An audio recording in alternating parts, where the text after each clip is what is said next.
When I first heard this title, all I could think of was honestly sitcoms, because a lot of sitcoms end where they turn the lights off, like in an apartment, in a bar, like Cheers. And I thought that was really fitting because Billy Joel rose to prominence in the 80s, and he hasn't released a new single since 2007, the song Christmas in Fallujah. And before that, 1993 was his last actual pop album, because 2007 he released a bunch of tribute songs and all kinds of stuff. He had said that he wanted to take a break from pop music. You know, his last real album was 31 years ago, which is almost as long as I've been alive. I've had an interesting relationship with Billy Joel. I've talked about him before, one in passing in relation to Fall Out Boy's We Didn't Start the Fire, and the other, how he falls in with my relationship with my father. But in this song, it's really interesting to me because although it's a romantic ballad, you can read it on the surface level of it being about a woman that he's in love with and that he's trying to bring the magic back into the relationship. But if you look deeper, to me, it really feels like it's actually about his art. I can't even imagine how hard it must be for this man to come back into the public limelight 17 years later with his first single and try to just make it happen. I'll start by saying the song itself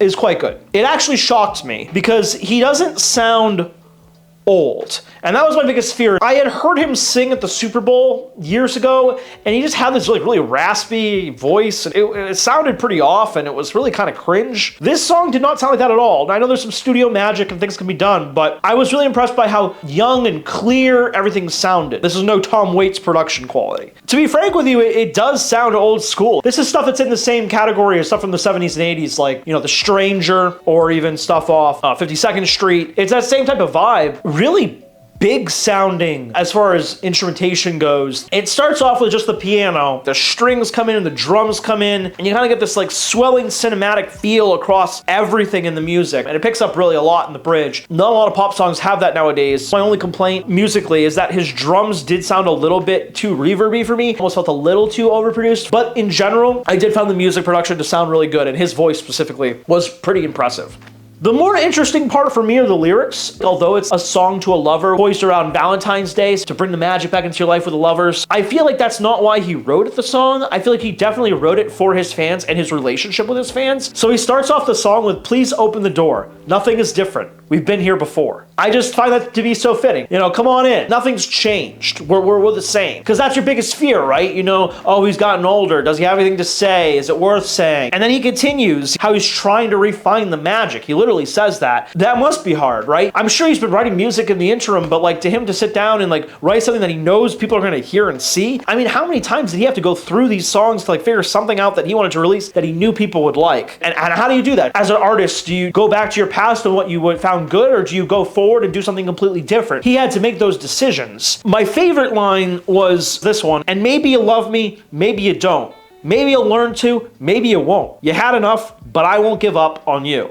I really do believe it's that relationship with the fan. And it's kind of like, you might have not enjoyed me in the past. You might enjoy me. Realize that I'm going to keep trying to make you love me. And I feel like that's just a thing that as an entertainer, you really feel. It really hit me because I sit here and I have these videos and I do them for myself. Like I do them because I want to do them. But at the end of the day, like I do want people to like me. I want people to hear my voice and like connect with me. There's a hole that all of us entertainers are trying to feel because we really do want to please the other person and we want to bring them joy in any way, shape, or form. And that's what Billy Joel's saying here. He's saying the same thing. He's saying, I just want to entertain you. I want to bring us back to that time when we had it, when I was on top and you were listening. And it's a nostalgic feeling, right? It's a feeling for like what you had in the past, a fear of, will I be able to do it again? And not knowing if he can. And I think that that's so beautiful. He could have gone and chose something like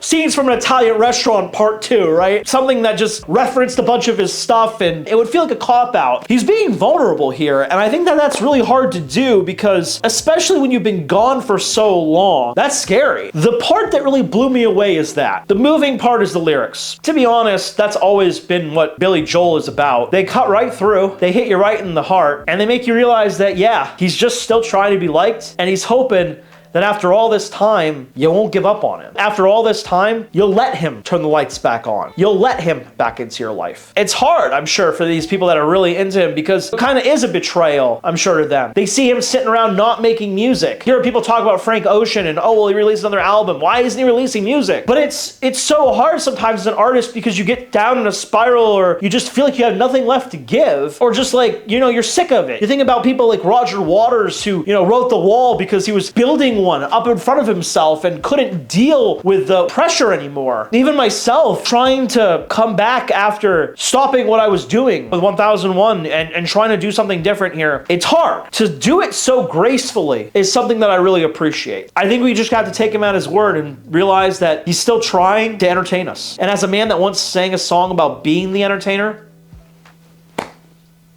how can we blame him? He is the piano man after all. And this is a beautiful piano ballad. But I'm just one guy with an opinion, and I'd love to hear yours. Please write in the comments below what you think of the latest Billy Joel single. I really appreciate you taking the time to watch this video. Thank you for being here. I'm Bill Cooper, and as always, I love you all.